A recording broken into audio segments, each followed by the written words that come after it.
Om Shanti. Today is 10th of July 2025 and this is the scientific analysis of Murli. बाबा कहते हैं मीठे बच्चे देह अभिमान छोड़ देही अभिमानी बनो। देही अभिमानियों को ही ईश्वरीय संप्रदाय कहा जाता है। Now, how is this practically possible? How it works? Let's understand this scientifically. First point is, what is the science behind this? आत्मा की रियल आइडेंटिटी और ब्रेन मैकेनिज्म। देही अभिमानी क्या होता है? Default mode network deactivation. देही अभिमानी बनने का मतलब होता है सोल बेस्ड आइडेंटिटी एक्टिवेट करना, बॉडी बेस्ड आइडेंटिटी को डीएक्टिवेट करना। ब्रेन का default mode network ego consciousness से जुड़ा होता है। इसमें याद, कंपैरिजन और मैं कौन हूँ ये विचार चलता है। जब हम आत्मा रूप में स्थित होते हैं तो ये डिफॉल्ट मोड नेटवर्क डीएक्टिवेट होता है, मन शांत होता है, क्लैरिटी और सच्चा आनंद आता है। यही है neural ego dissolution, scientific version of देही अभिमानी बन जाओ। अभिमान देह में रहने के बाद सबसे पहला कि हमारी पोजीशन क्या है उसका आता है। ठीक है, कि जब किसी से पूछते हैं कि हु आर यू, तो वो अपना प्रोफेशन बताते हैं। I am a doctor, I am a lawyer, I am an engineer, I am a surgeon. सबसे पहले I am a data analyst. जो भी मेरा प्रोफेशन है हम वो बताते हैं। दिस शोज कि हमारे अंदर देह अभिमान है। जितना अच्छा हमारा प्रोफेशन होगा उस लेवल का हमारा ईगो भी होता है फिर, कि हमें ऐसे कैसे बोल दिया। ठीक है, पता है ना मैं डॉक्टर हूँ, कितनी ऊंची पोस्ट पे हूँ। सोल कॉन्शियसनेस में सबसे पहली जो चीज़ डिसॉल्व हो जाती है वो ईगो डिसॉल्व हो जाता है कि I am a point of light, child of God. जो भी मेरे आमने सामने है वो सब मेरे भाई है, we all are soul brothers. तो किसी चीज़ का कंपैरिजन ही खत्म हो गया। एक जो हम भारत में कहते भी है ना कि विश्व एक परिवार है, वसुदेव कुटुंबकम। तो हमारे इंडियन कल्चर में चीज़ें हमेशा से है, हम हमेशा चीज़ों को यूनाइट करके चलते आए एंड वो यूनिटी अब नहीं देखने में आती है क्योंकि हम देह अभिमान में है। We don't realise ourself soul. अगर ये एक कंसेप्ट भी हमारे बुद्धि में क्लियर हो जाए तो बहुत सारी चीज़ें दुनिया में सॉर्ट हो जाएंगी। विश्व में शांति इस एक कॉन्सेप्ट से ही हो जाएगी अगर सब आपस में एक दूसरे को सोल भी रियलाइज करें, सोल देखें तो। क्योंकि धर्म या जो भी चीज़ें डिवाइड हुई हैं वो केवल बॉडी आइडेंटिटी की वजह से, कि उनकी धारणाएं अलग अलग हैं, पर है तो आफ्टर ऑल सभी सोल्स। ओके, सो अपने डिफॉल्ट मोड नेटवर्क को डीएक्टिवेट करने के लिए सोल कॉन्शियसनेस को प्रैक्टिस करना पड़ता है, याद दिलाना पड़ता है खुद को I am a soul, I am an energy. और एक होता है थियोरिटिकल नॉलेज जो हमें मुरली से मिल जाती है, पर उसे प्रैक्टिकली प्रैक्टिस करना ये हमारी खुद की ड्यूटी होती है। तभी लाइफ में कुछ चेंजेस नज़र आएंगे। एक होता है हम अच्छा अच्छा कंज्यूम कर रहे हैं, लेकिन एक होता है हमारी लाइफ में सब कुछ अच्छा अच्छा हो भी रहा है उस वजह से। वो होगा तब जब हम इन चीज़ों को प्रैक्टिस करते हैं। ठीक है, प्रैक्टिस करने के सबके अपने अलग तरीके होते हैं, सबका अपना अलग पुरुषार्थ होता है। उसके लिए हमें सोचना पड़ता है कि हमें क्या नया प्रैक्टिस करना चाहिए, और फिर बाबा से उनको टचिंग भी होती है। जो लोग इस बारे में थोड़ा सोचते हैं कि मैं कैसे सोल कॉन्शियस बनूं। ओके, सो साइंटिफिक लैंग्वेज में देही अभिमानी बनने को क्या कहेंगे? Neural ego dissolution.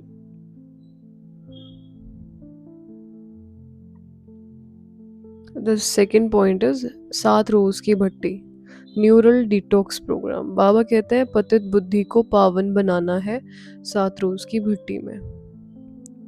जैसे कि ब्रेन डिटॉक्स के लिए इंटेंस रूटीन की ज़रूरत होती है, 7 दिन का राजयोगा इमर्शन इमोशनल रिवायरिंग करता है।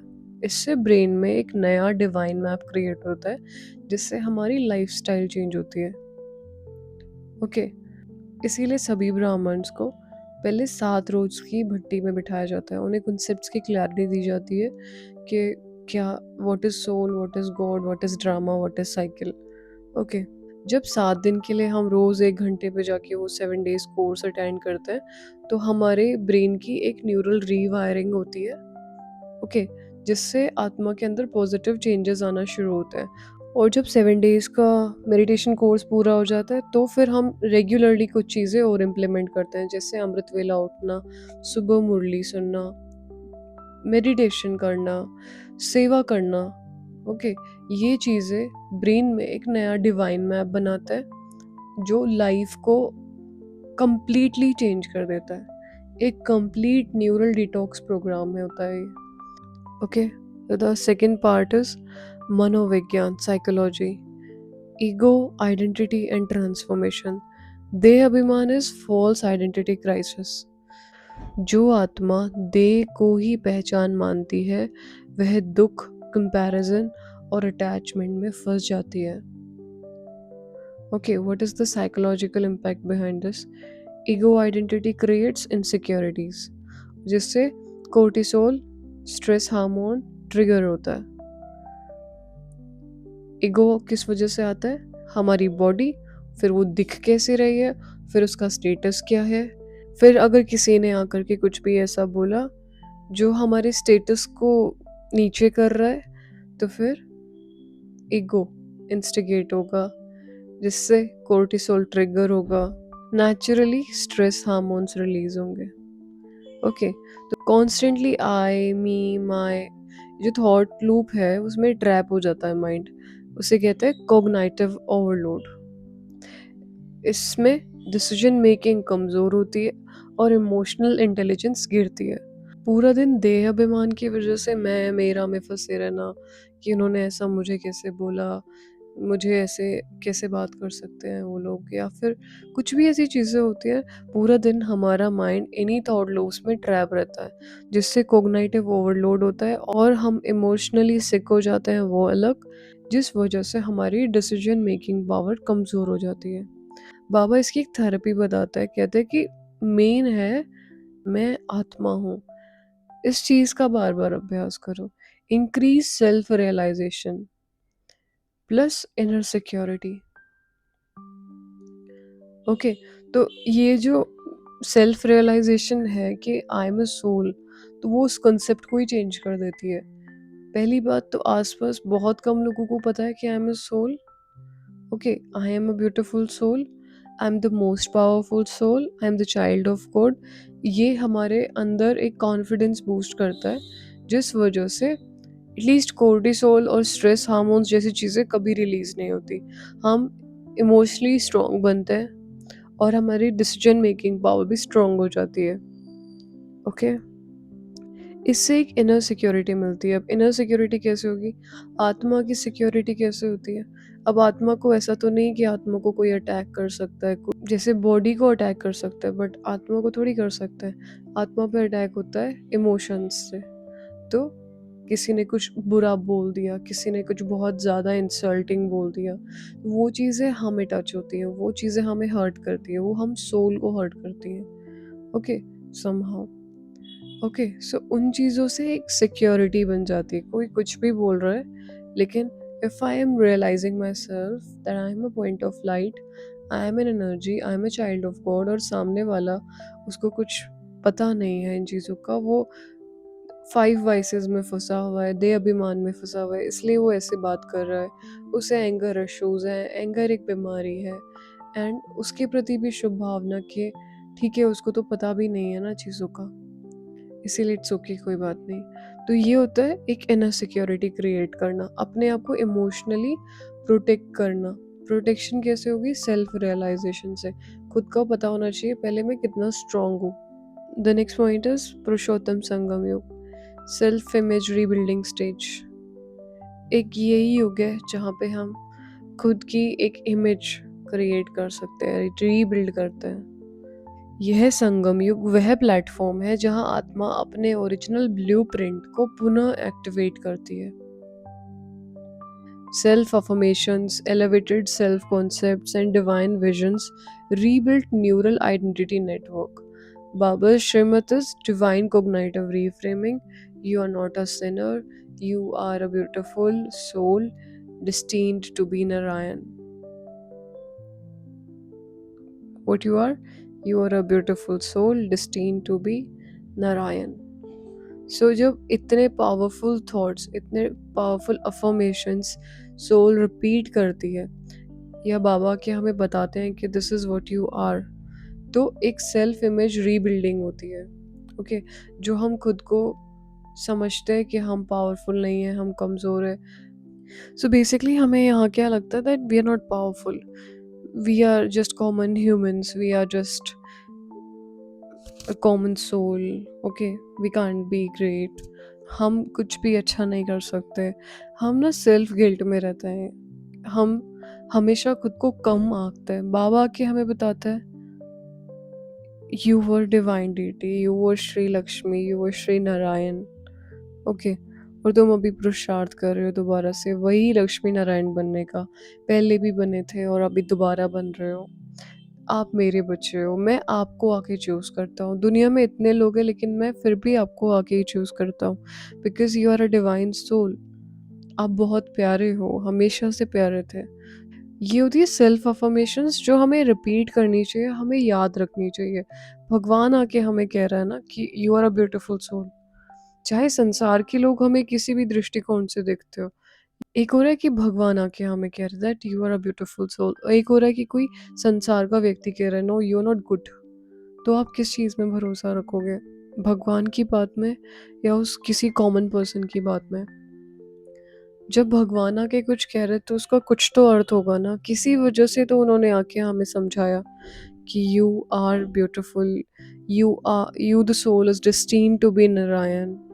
Okay, you are not a sinner, you are a pure soul. तो इन चीज़ों को हमें रिपीट करना चाहिए। I am a pure soul, I am destined to be Narayan, I am a beautiful soul. Okay, this is how this Sangam Yuga is the most beautiful yuga, where we are creating our future 84 births. Okay, not just 21 but complete 84 births. आने वाले 84 जन्म कैसे होंगे? Third part talks about Divya ज्ञान, the spiritual science, ज्ञान, योग और चेतना का परिवर्तन। श्रीमत is supreme operating system, बाबा की राय, ओपिनियन बाबा का। वह सुप्रीम सॉफ्टवेयर है जो आत्मा की सिस्टम को अपग्रेड करता है। ओके, क्वांटम साइंस इनसाइट में Shrimad aligns soul with universal frequency of truth and clarity. क्या? श्रीमद आत्मा को यूनिवर्सल फ्रीक्वेंसी ऑफ ट्रुथ से जोड़ देती है और इससे हमारे अंदर एक क्लैरिटी आती है।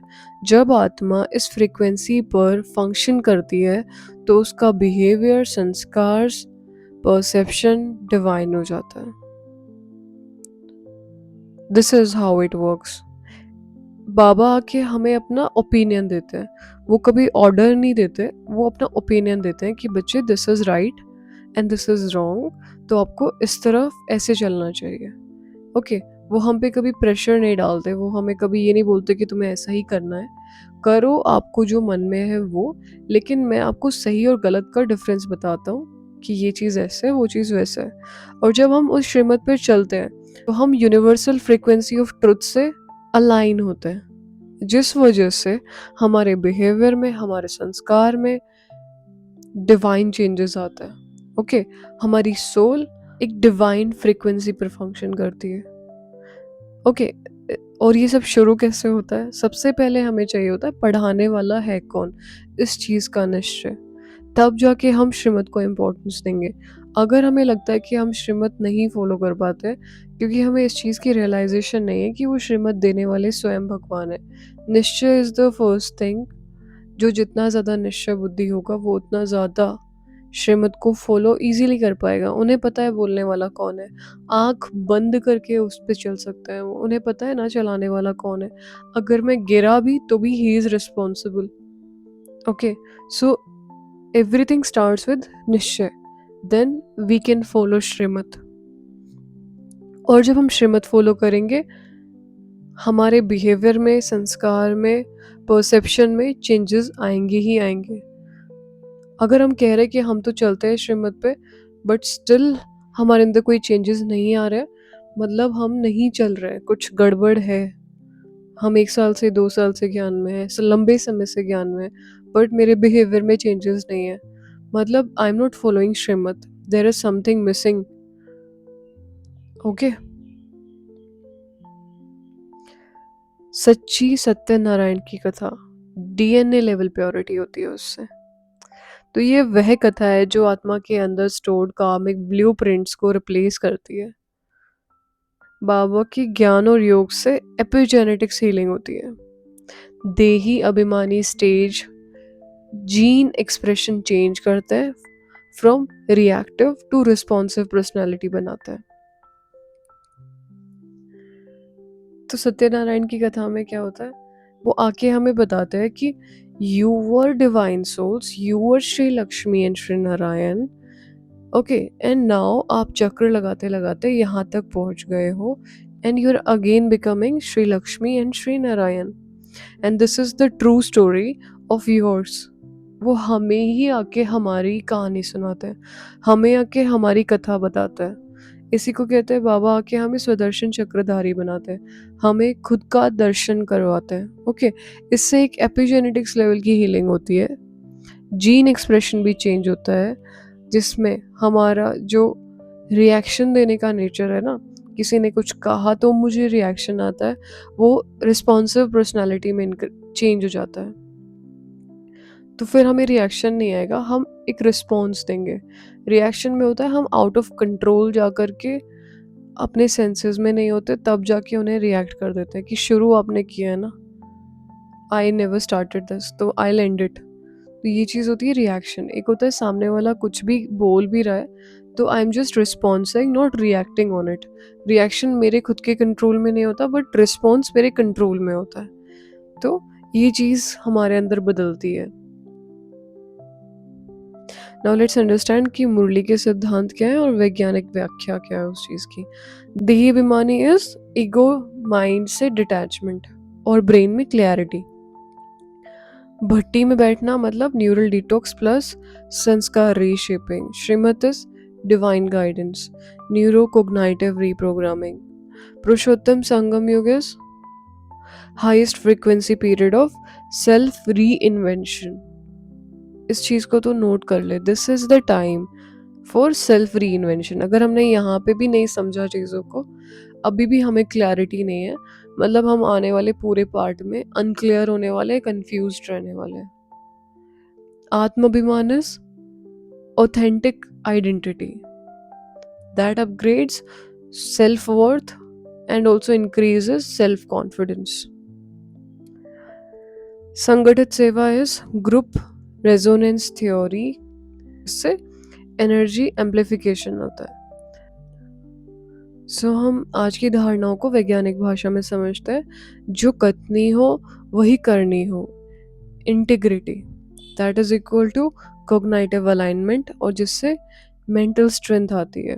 तो जो बोल दिया वैसे हमारे कर्म भी होने चाहिए। ऐसा नहीं कि हम बहुत चीज़ें बोल रहे हैं, बहुत सारी चीज़ें समझा रहे हैं, लेकिन हम वैसा कर नहीं पा रहे, या हम दूसरों को एक्सप्लेन कर रहे हैं लेकिन खुद ओबे नहीं कर रहे, या तो हम बस बोल रहे हैं लेकिन उस चीज़ को इम्प्लीमेंट नहीं कर रहे। इसे कुछ ऐसा भी होता है, हमने किसी को कोई बात का प्रॉमिस कर दिया बट हम उसे ओबे नहीं कर रहे। तो बहुत सारी चीज़ों में ये चीज़ अप्लाई होती है, लेकिन बाबा कहते हैं जैसी कथनी हो वैसी करनी भी होनी चाहिए। ओके, मुख में मुल्हारा डाल लेना है। मुल्हारा किस चीज़ का होता है? ज्ञान का। तो mind silence is equal to emotional energy conservation that is equal to clarity and calm response. Okay, संगम योग पर स्वयं को बारस बुद्धि बनाना है।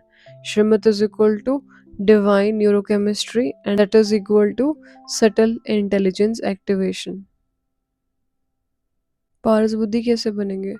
श्रीमत को फॉलो करने से, जिससे डिवाइन न्यूरोकेमिस्ट्री बदलेगी, जिससे सटल इंटेलिजेंस एक्टिवेट होगी, हम डिसीजंस अच्छे ले पाएंगे, हमें चीज़ों का पहले पता होगा कि चीज़ें हो सकता है ऐसी हो, तो हमारे फैसले भी वैसे ही होंगे।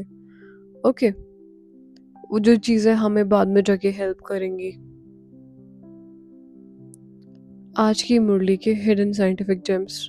शिव बाबा को याद करो इस soul align with supreme frequency, जिससे क्या होती है, इमोशनल हीलिंग होती है।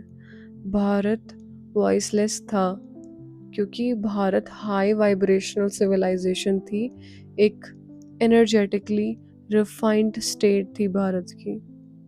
ओके, बाप रचता है is equal to conscious creative force that is equal to non physical builder but vibrational awakener also. पुरानी दुनिया का विनाश is collapse of ecosystem and awakening of collective mind, collective divine mind.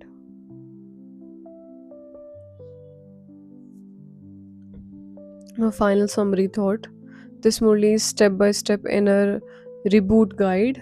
देहाभिमान से हमें देहाभिमानी बनना है, मतलब confusion से clarity में आता है। Weak संस्कार्स is equal to repeated sorrow, जो कि चलता रहता है, हम उसे ही रिपीट करके लाइफ टाइम पेन में रहते हैं।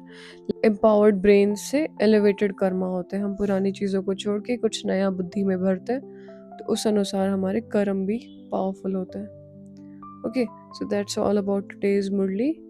It was quite lengthy but meaningful also. All I want to suggest you कि अगर हम कुछ थियोरेटिकली अच्छा सुन रहे हैं तो उसे इम्प्लीमेंट करने के लिए प्रैक्टिस करना ज़रूरी है। केवल कानों के अंदर बात जाने से हमारे अंदर परिवर्तन नहीं आता, बट सोल को उस लेवल की प्रैक्टिसेस, सेल्फ प्रैक्टिसेस करना भी ज़रूरी है, तब जाके हमारे अंदर चेंजेस नज़र आएंगे। वरना हम चाहे 10 साल से ज्ञान में हो, 20 साल से हो, 30 साल से हो, हमारे अंदर कुछ चेंज नहीं होने वाला है, बिकॉज हम सिर्फ सुन रहे हैं। तो हो सकता है वो एक से सुन रहा है, दूसरे कान से बाहर भी जा रहा है, we are not able to implement it. आत्मा के अंदर जाना चाहिए और उसके अंदर उसको उन चीज़ों को लेकर के पूरे दिन में प्रैक्टिस भी करना पड़ेगा, अपने आप को रियलाइज़ करना पड़ेगा, खुद को वो याद दिलाना पड़ेगा कि this is what you are. इसे कहते हैं मुरली चिंतन, और उस मुरली को धारण करना। ठीक है, दैट्स ऑल फॉर टुडे। ओम शांति।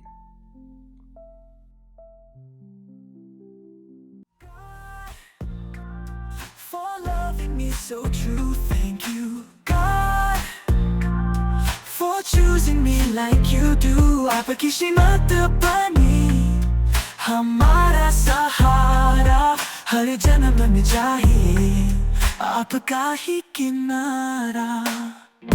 आपने सिखाया आत्मा का मान, हर दुख में दिया आपने संज्ञान। आपकी कृपा ने हमें जोड़ा, जीवन का रंग फिर से जोड़ा। Thank you, God, for loving me so true. Thank you, God, for choosing me like you do. आपकी शीमत बनी हमारा सहारा, हर जन्म में चाहिए आपका ही किनारा।